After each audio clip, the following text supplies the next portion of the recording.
Hi, and welcome to episode 152 of the Heartland Knits podcast. My name is Vicki, but you can find me as Heartland Knits on Ravelry and Instagram. And today is Sunday, August 21st, 2016. This is August 21st, and it's too cold to sit on the porch. It's too cold to have the sliding door to the porch open because it's blowing all the cold air inside. Not a happy girl today. I want summer. But I have a lot to show you anyway of things that I've been working on this week. So I'll start out with what's been on my needles. And I'll start out with kind of this that's sitting here. It is the shawl I started last week. It is my Violets by the River shawl. I am not sure what's going to show up, but I have finished the violets. These stitches are on a piece of scrap yarn. And then I am nearly finished with the river section. So this is a design by Hazel Carter, and I am using hand spun for it. It's a hand spun that I spun years and years ago. It is something like 60% Angora and then 20% Cormo, 20% silk. I think that was the percentage. So it's got a lot of Angora. It's super soft. It's spun to a lace weight. And I have just finished the river section is sort of a old shale derivative, and I have just finished kind of the last of the eyelet, holes for the bottom, and then I have maybe 5 or 6 more rows, and then I'll bind off those, and then pick up stitches along the top and do the pattern has you do this kind of honeybee pattern, which is really cute, but I'm not sure if I'm going to have enough yarn. This is the amount of yarn I have left. I mean, and it's a lace weight yarn, so it looks small. I didn't actually weigh it. I'm not sure. I'm pretty sure I'll have enough to do the rest of the river. I don't know if I'll have enough to do the honeybee. I kind of doubt it. So I'm hoping I will have enough just to do a couple of ridges of garter across the top, and actually lists in the pattern as an alternative to doing the honeybee, of just doing some garter. So hopefully I will have enough. If I don't, I did toy with the idea of stopping the river section after just 3 repeats of it and then going on. Of course, I didn't. I thought I would have, plenty. So if I don't have enough for the garter, I will probably go back and do that, and just rip that out. And so we'll see. It's coming along. It's old shale is kind of soothing to knit. It's one pattern row and a bunch of other ones. This one has a nice mixture of kind of garter and stockinette. I don't know if that's going to show up or not, but it's a nice pleasant shawl to knit. I'm coming right down. I would like to get it out in the mail, and I'm knitting this for a friend of mine, and so I would like to get it out in the mail this week. So I'm hoping to finish it up between the rest of today and tomorrow and Tuesday. Like hopefully maybe by Tuesday night have it blocking, and then I can get it into the mail, and hopefully she could have it by next weekend. So that I have been knitting on quite a bit this week. I have also been knitting on the other shawl that I have on my needles, the Faroese shawl, and I thought it's so cold today. I was really wishing that I had this finished, or I would wear it. I think it would look really pretty with this dress, but it is almost there. I have this much is what's left of the 3rd skein. I am using Einbond, which is the lace weight Icelandic, and this is where, fell on the floor now. This is where I am on this shawl. So I did make, you can see that, the first skein, did about, this much. But as I've been decreasing, these are all the stitches that have been decreased, you could get much farther on a skein. And so I don't know what's showing or not. It's kind of dark and maybe will rain. Again, we had a lot of rain yesterday. So I have been knitting on this quite a bit. One day I kind of knit on this like all day because I just, I'm feeling like, oh no, I want to get it done. I know the fourth skein, because this is the fifth time I've knit it, the fourth skein, you only use about half of it. So I'm hoping for sure to have this finished up. So this is my sort of everyday shawl that I wear in the winter. So I've also been knitting on a couple of sweaters. The first one I'll show you is my bohus. This is the blue shimmer. And I am about 6 or 7 pattern rows from completing the collar. I'm really loving how this is turning out.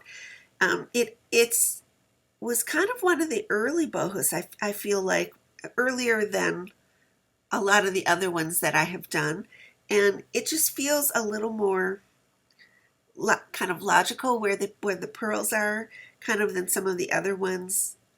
There are quite a few pearls in it, but it feels like it's a little bit easier knitting than some of the other ones that I've done. I don't know, maybe it's just that this is the 8th one that I've done, or maybe it's that I have done this chart a couple of times before. I did the hat in the Kimmit yarn from Poems of Color.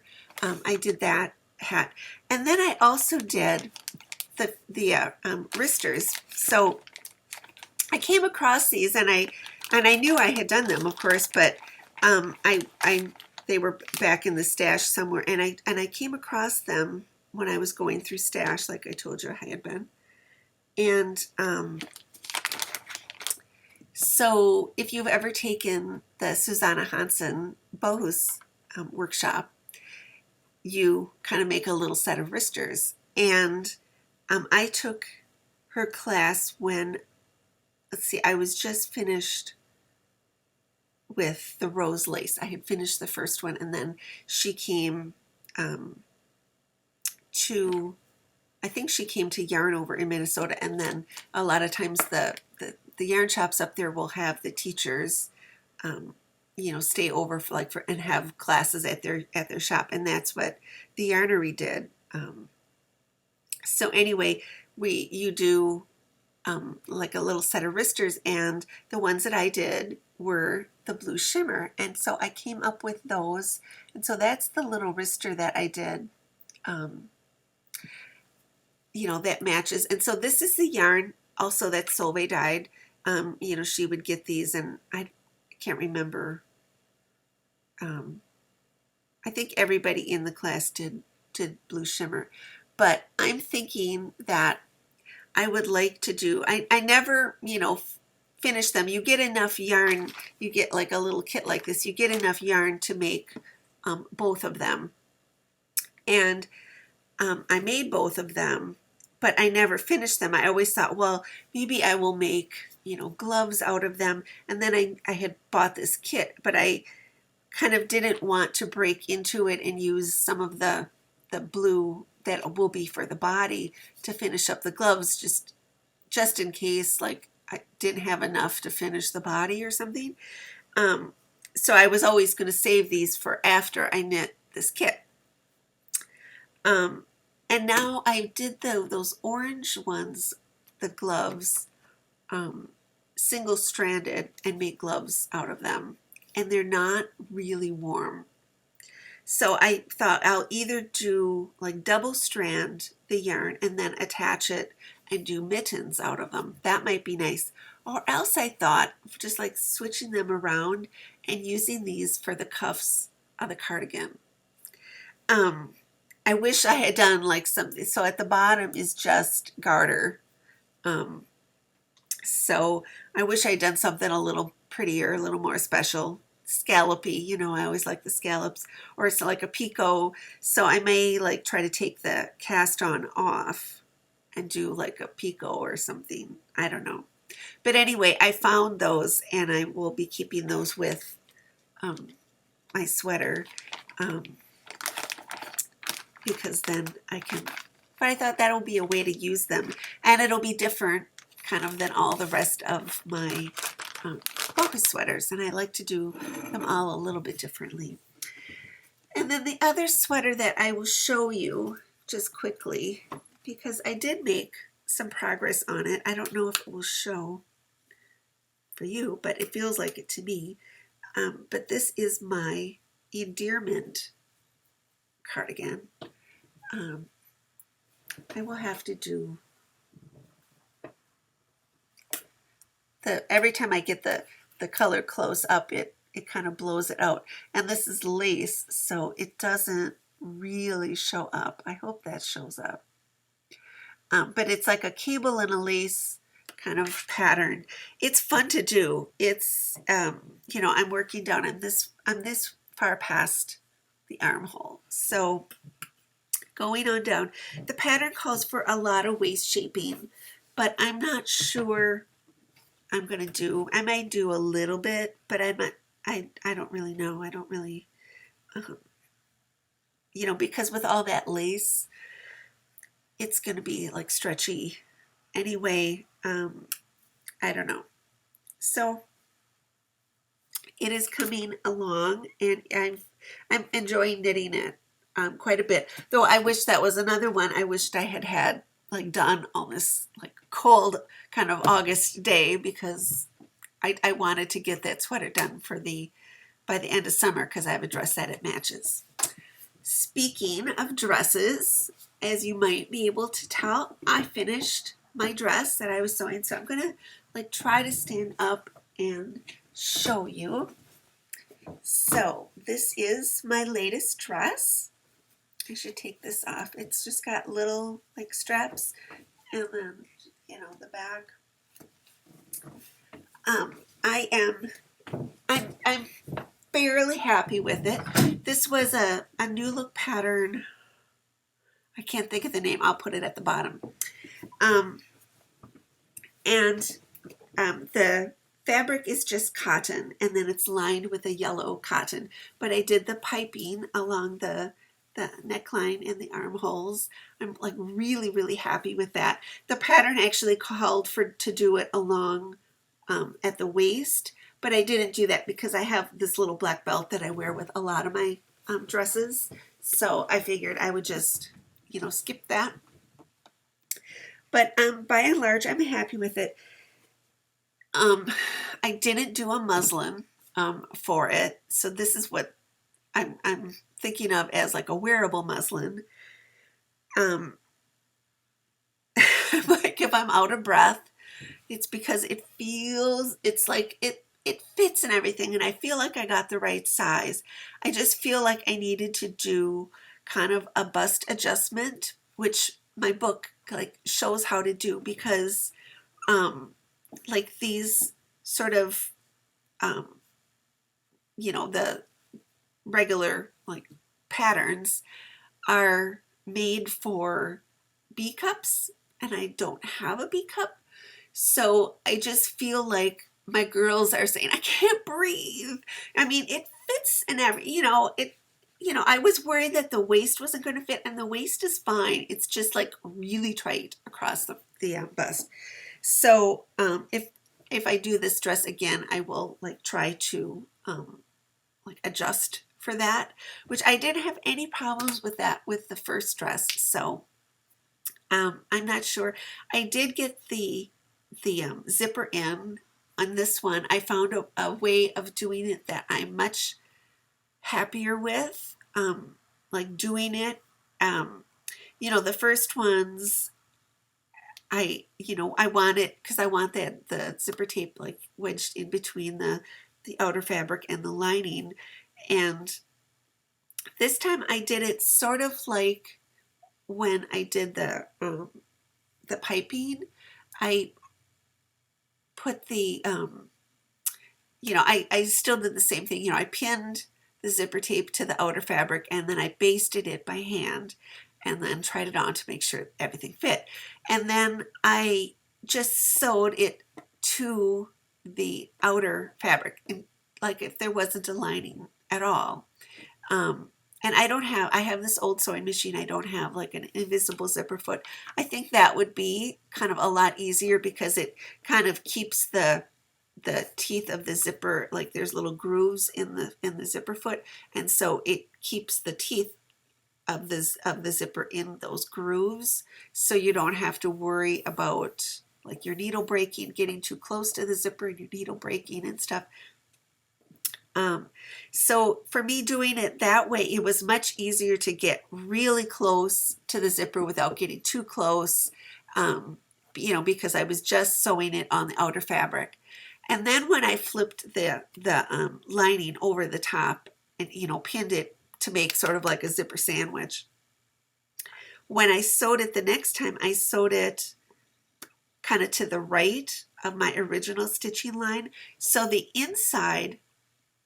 lining is not sewn as close to the zipper teeth as the outer fabric is, which is good kind of because, if you're going to catch the fabric, chances are it's the lining fabric that'll catch in the zipper teeth, and you don't want that to happen. So having it farther away, is fine. And in this case, I used the I don't know if it's going to show that lining is a pale yellow and the zipper was a pale yellow because I wanted the yellow like little zipper pull to show, and so that doesn't show at all. So I'm much kind of happier. And you might be saying, well, yeah, Vicki, that's like how, it's like the normal way of doing it. I kind of sometimes I take the long way around to learning something. So anyway, I'm by and large I'm happy with it. And part of the fit thing could be because this is a thicker cotton than I have used for any either of the other two dresses that I've sewn.